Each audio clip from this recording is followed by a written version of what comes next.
They didn't think they were crazy. They had to have had a reason.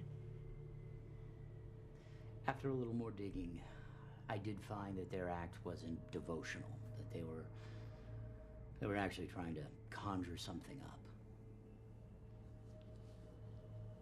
Like what? The devil, demons, the tooth fairy, I don't know specifically. It doesn't really matter anyway. Why not? Well, because this is all just a bunch of hocus pocus.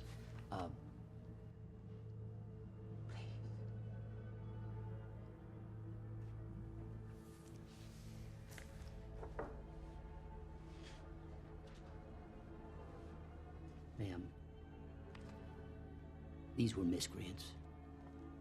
They were probably hopped up on God knows what, and it made them see and do all sorts of terrible things.